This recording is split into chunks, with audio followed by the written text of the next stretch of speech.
Alright everybody, Max Robinson from the Freestyle Windsurfing Club here with Dieter van der Eyken, former freestyle world champion and just all-around legend. I figured today we would talk to him about something that maybe a lot of people have had questions about when it comes to getting into freestyle, and that is, where do we begin? So maybe Dieter, you could maybe give us a few tips on kind of where you started and where to go from, beginning to, I don't know, just to your first Vulcan. Yeah, I think the main thing for me was to always spend as much time on the water as I could. I was going every weekend to the sea with my parents, so I didn't really care if it was 3 knots or if it was 20 knots or it was 30 knots.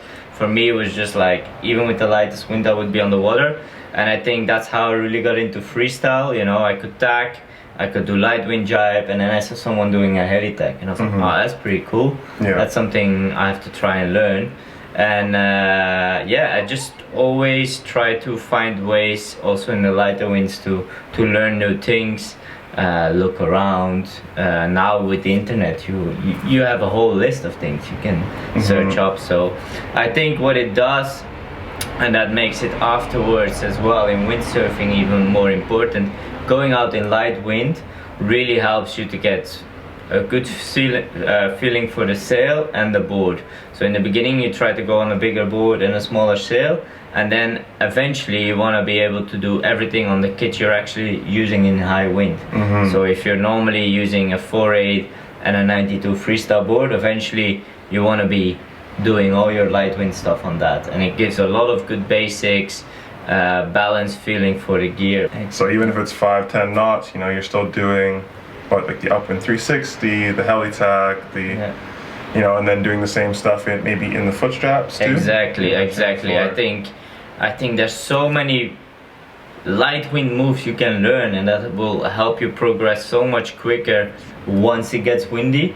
I think a few great examples are upwind 360s that will really help you if you do it in the foot straps, to learn the balance point above your board for flacas.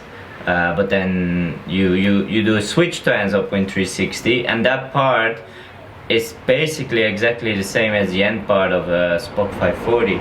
So it's exactly the same movements. When you're sliding back, or if you're really light wind, you need to lean a lot forward, you need to bend that front knee, and when you do a Spock you have to do exactly that. You can't push on the back hand because then you're gonna fall in, stuff like that. Then you go even further, you're gonna do clue first upwind 360, that's your E-slider. So all this stuff, you can really help yourself improve. You can learn, practice the Diablo stuff, so add a duck jibe at the end of every trick, and that all will resolve. That next time it is windy, you've got that basic foundation which is so strong that will help you progress really quickly. Okay, sick. Yeah, I think I'm gonna have to actually get on the water a little bit more now. Get these foundational things dialed in myself.